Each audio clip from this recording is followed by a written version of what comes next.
బతుకమ్మ నేలను ముద్దాడి గంగను స్పర్శించి పుట్టమన్నును పూజించే అతిపెద్ద పూల పండుగ.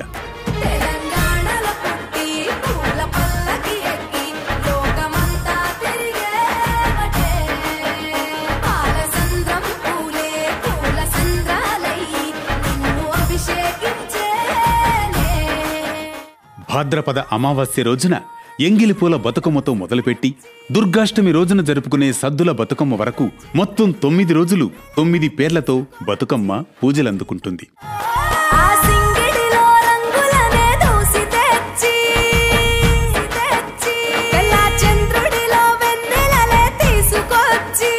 ఈ బతుకమ్మ పండుగ వెనుక చాలా కథలున్నాయి. కానీ ఒక కథ మాత్రం ఎక్కువగా ప్రాచుర్యంలో ఉంది. పూర్వం తెలంగాణ ప్రాంతాన్ని రాష్ట్రకూట రాజులు పరిపాలించేవారు.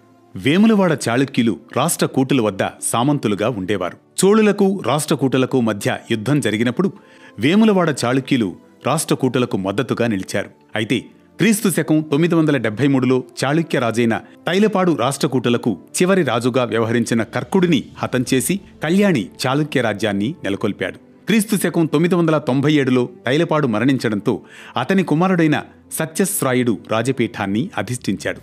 వేములవాడలో ప్రసిద్ధి చెందిన రాజరాజేశ్వరి దేవి ఆలయం ఉంది. ఆపదల్లో ఉండేవారికి రాజరాజేశ్వరి అండగా ఉంటుందని ప్రజల నమ్మకం.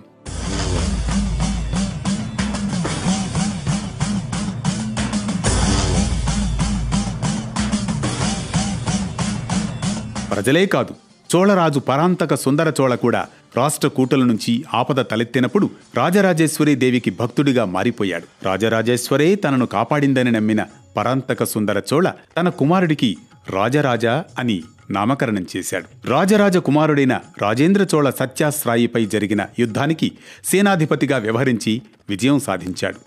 ఆ విజయానికి గుర్తుగా రాజరాజేశ్వరి దేవి ఆలయాన్ని కూల్చేసి అందులోని భారీ శివలింగాన్ని తన తండ్రికి బహుమతిగా ఇచ్చాడు. తన కొడుకు ఇచ్చిన శివలింగాన్ని ప్రతిష్ఠించడానికి 1006వ సంవత్సరంలో రాజరాజ చోళ ఏకంగా ఓ ఆలయ నిర్మాణాన్ని చేపట్టాడు. సామాన్య శక సంవత్సరం 1010లో ఆ భారీ శివలింగాన్ని ఆలయంలో ప్రతిష్ఠించాడు. అదే తమిళనాడులో ఉన్న బృహదీశ్వరాలయం. ఈ విషయం తమిళ శిలా శాసనాల్లో కూడా ఉంటుంది.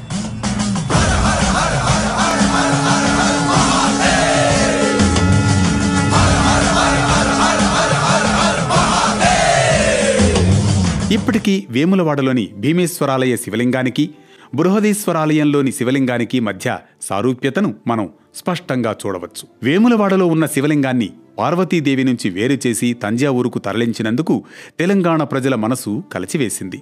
బృహదమ్మ అంటే పార్వతీదేవి నుంచి శివలింగాన్ని వేరు చేసినందుకు గాను తమ దుఃఖాన్ని చోళులకు తెలియజేస్తూ మేరు పర్వతంలా పూలను పేర్చి బతుకమ్మను నిర్వహించడం మొదలుపెట్టారు తెలంగాణ వాసులు. బతుకమ్మ పేరు కూడా బృహదమ్మ నుంచి వచ్చింది. వెదురు ఈ నేలతో చేసిన సిబ్బిలో కాని లేదా ప్లేట్లో కాని బతుకమ్మను పేరుస్తారు. కింద గుమ్మడి లేదా సొరకాయ ఆకులను పరచి తంగేడు పూలను పేరుస్తారు. తర్వాత గునుగు, బంతి, చామంతి ఇలా తీరొక్క పూలతో శంకు ఆకారంలో పేరుస్తారు. గుమ్మడి పూలలోని పసుపు వర్ణపు దుద్దును గౌరీదేవిగా భావించి అందులో పసుపు గౌరమ్మను పెడతారు. ఇలా పేర్చిన బతుకమ్మను సాయంత్రపు వేళలో గ్రామ చావిడీలు లేదా ఆలయాల వద్ద పెట్టి మహిళలు బతుకమ్మ చుట్టూ తిరుగుతూ పాటలు పాడుతూ బతుకమ్మ ఆడుతారు.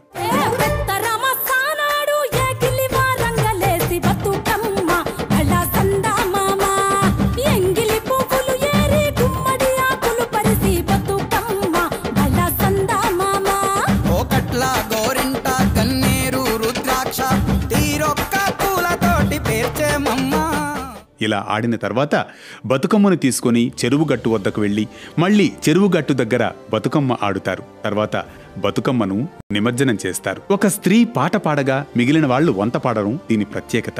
ఈ బతుకమ్మ పాటల్లో పురాణ ఇతిహాస కథలు మొదలు తెలంగాణ వీరుల కథల వరకు వర్తమాన అంశాలకు చెందిన విషయాలను పాటల రూపంలో పాడుతూ ఉంటారు.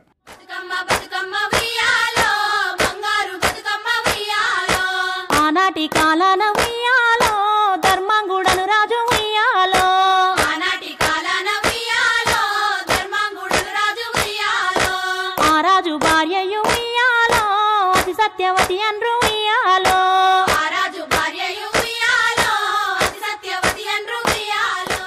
గోధుమలు, పెసలు, బియ్యం, మినుములు తదితర ధాన్యాలతో తయారు చేసిన సత్తుపిండిని ప్రసాదంగా స్వీకరిస్తారు. అలా దాదాపు 1000 ఏళ్ల నుంచి ప్రతి ఏడాది బతుకమ్మను జరపడం ఆనవాయితీగా మార్చుకున్నారు.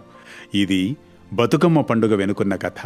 వేటు న్యూస్ యూజర్లందరికీ సద్దుల బతుకమ్మ పండుగ శుభాకాంక్షలు.